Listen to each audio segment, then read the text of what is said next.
આપણી સોલો ટ્રીપનો પહેલો દિવસનો મુકામ હતું નારાયણ સરોવર. એ પૂરો થઈ ગયો છે. સવાર થઈ ગઈ છે. વહેલી સવારે આપણે લખપત બાજુ નીકળી ચૂક્યા છીએ. તો ટાટા બાય બાય નારાયણ સરોવર. કાલે મેં અંજારથી નારાયણ સરોવરની 200 કિલોમીટરની યાત્રા પૂરી કરી. આજે મારે 300 કિલોમીટરની યાત્રા કરવાનો ટાર્ગેટ છે, જેમાં હું કવર કરીશ સૌ પ્રથમ લખપતનો કિલ્લો.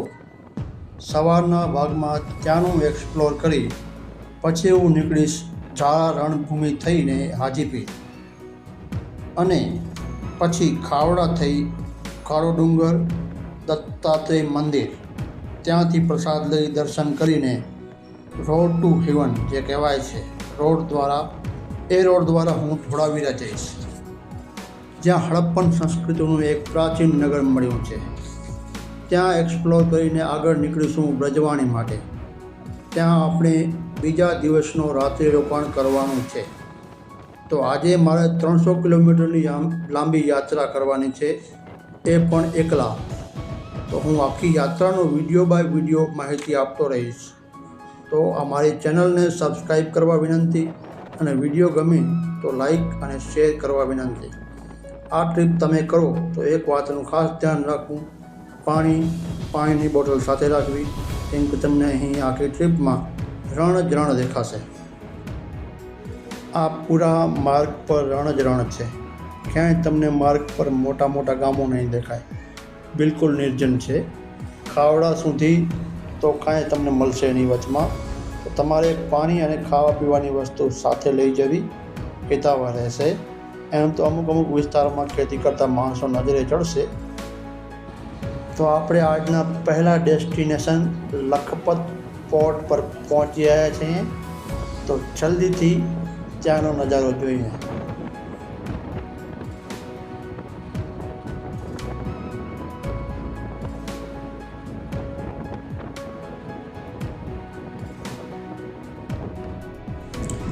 તો આપ જોઈ રહ્યા છો લખપતનો કિલ્લો. હું સવારના પક્ષીઓના કલરવ સાંભળી રહ્યો છું લખપતના કિલ્લા પર. તો ચાલો જઈએ અંદર અને જાણીએ લખપતનો ઇતિહાસ.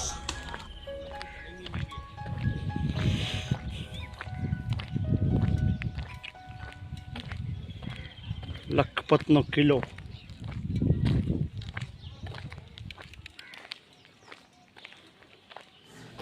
આપણે જોઈ રહ્યા છીએ. આમાં લખપતના કિલ્લાનો શોર્ટ ઇતિહાસ, સંક્ષિપ્ત ઇતિહાસ લખેલો છે. પહેલાં આ કિલ્લાનો જે ગેટ છે, આ ભુજવાળું નાકું, જકાત નાકું કહેવાતું, ટોલ ટેક્સ જ્યાં લેવાતો, ટોલ નાકું કહેવાતું, ત્યાં આપણે ઊભા છીએ. ભુજવાળું નાકું કહેવાતો આને. આનો સંક્ષિપ્ત ઇતિહાસ તમે અહીંયા વાંચી શકો છો. પાઉઝ કરી અને વાંચી લેવો.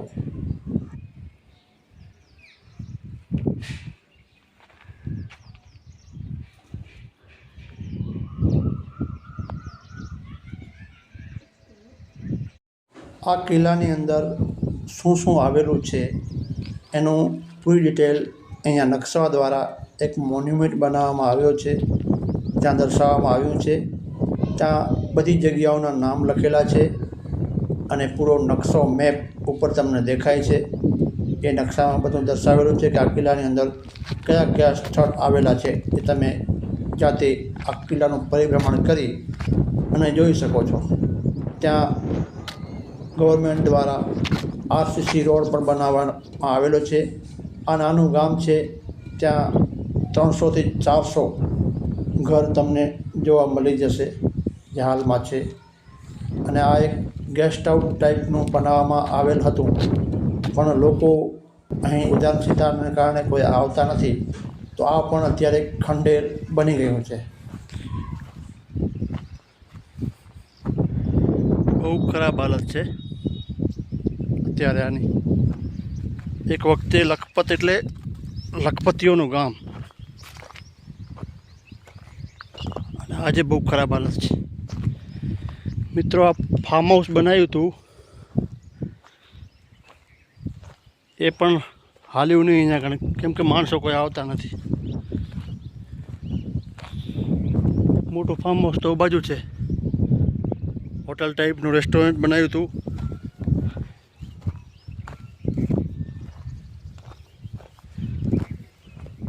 પણ માણસો કોઈ આવતા નથી એટલે બધું બંધ થઈ ગયું છે.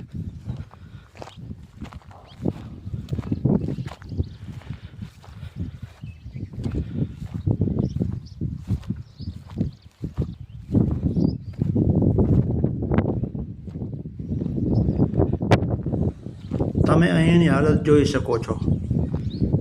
એક સમયે અહીં વૈભવ અને સમૃદ્ધિ હતી. આજે ઉજ્જડ અને વેરાન થઈ ગયું છે. લોકો અહીં આવવા માંગતા નથી. કોઈ માણસો તમને અહીંયા નજર નહીં આવે. ખાલી ગામના લોકો રહે છે એ જ તમને નજર આવશે. ખરેખર આપણો ઇતિહાસ ભૂંસાઈ રહ્યો છે. લોકોને અહીં આવવાની પણ જરૂર છે અને ગવર્મેન્ટને આની સાર સંભાળ રાખવાની પણ જરૂરત છે.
પોતાના સમયનું કોસ્મોપોલિટન શહેર એટલે લખપત.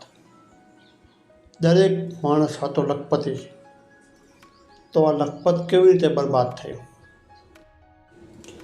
આજે હું તમને એ જગ્યાની માહિતી આપી રહ્યો છું જ્યાં વર્ષ 1800ની આસપાસ એટલો વેપાર થતો હતો કે અહીંયાનો દરેક માણસ તે સમયમાં લખપતિ હતો. એટલા માટે જ આ જગ્યાનું નામ લખપત પડ્યું હશે. પણ અત્યારે આ જગ્યા એકદમ વિરાન થઈ ગઈ છે. શું કારણ એનું હશે? જાણો આ વિડીયોના માધ્યમથી હું તમને બતાવી રહ્યો છું. લખપતને પોર્ટ સિટીનો મળ્યો હતો લાભ, પણ પછી સમયે એવી ચાલ બદલી કે આ જગ્યા વિરાન થઈ ગઈ. ગુજરાત અને સિંધને જોડવાના કારણે આ પોર્ટ સિટી એકદમ મહત્ત્વનો ભાગ ભજવતું હતું તે સમયે. અત્યારે આ પાકિસ્તાનની સીમાની બિલકુલ બાજુમાં જ છે.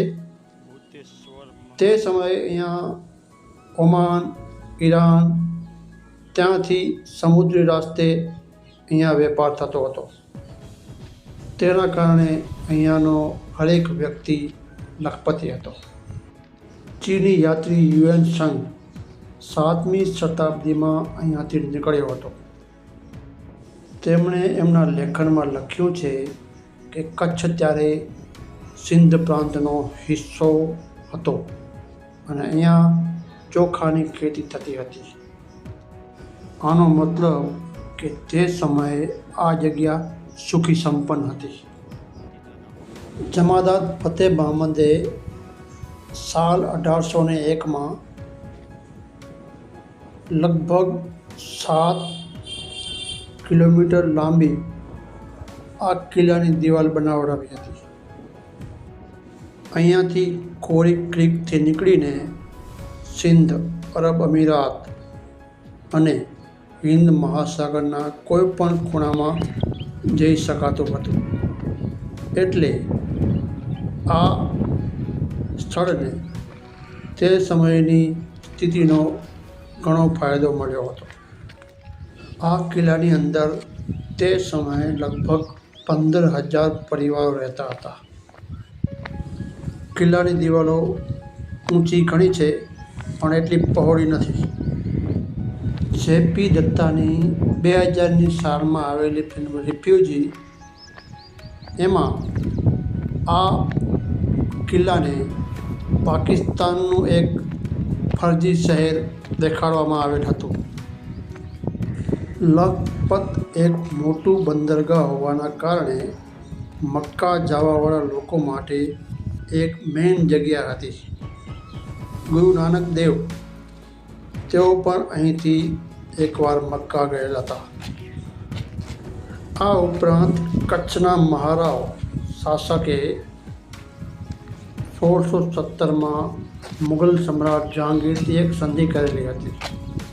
સંધિમાં એવું હતું કે કચ્છના મહારાઓએ અહીંથી હજ પર જતા લોકો પાસેથી કર ન લેવો અને મુગલ શાસકોએ મહારાઓ પાસેથી કોઈ રોયલ્ટી ન લેવી.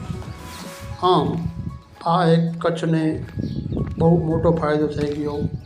કચ્છની સ્વતંત્રતા કાયમ રહી અને બીજું મુગલ સમ્રાટનો દબાવ પણ ઓછો થઈ ગયો અને એના કારણે અહીંયા વ્યાપાર ફળવા ફૂલવા માંડ્યો.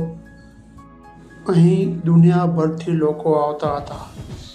તે સમયનું આ એક કોસ્મોપોલિટન શહેર હતું.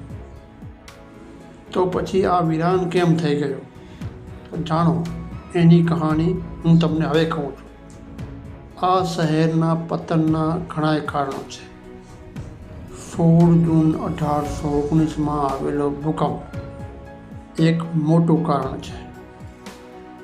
ભૂકંપના કારણે સિંધુ નદીએ પોતાનો રસ્તો બદલી દીધો અને તે પશ્ચિમી તરફ ચાલી ગઈ અને આ લખપત સમુદ્રમાંથી રણ થઈ ગયું. કોઈ નદી ન હોવાના કારણે અહીંયાનો વેપાર ઠપ થઈ ગયો. એના પછી 1947માં ભારત અને પાકિસ્તાનના ભાગલા થયા. એ કારણ બન્યું બીજું. આઝાદી પછી કરાચી અને લખપત વચ્ચે વ્યાપારમાં રૂકાવટ આવી અને 1965ના યુદ્ધ પછી તો વ્યાપાર એકદમ બંધ જ થઈ ગયો.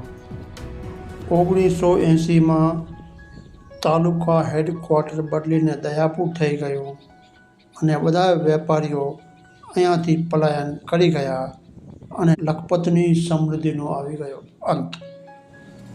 તો મેં મારા આ વિડીયોમાં જેટલો મને મળ્યો છે ઇતિહાસ એટલો મેં ગોતી અને અહીં તમારા સમક્ષ રજૂ કર્યો છે.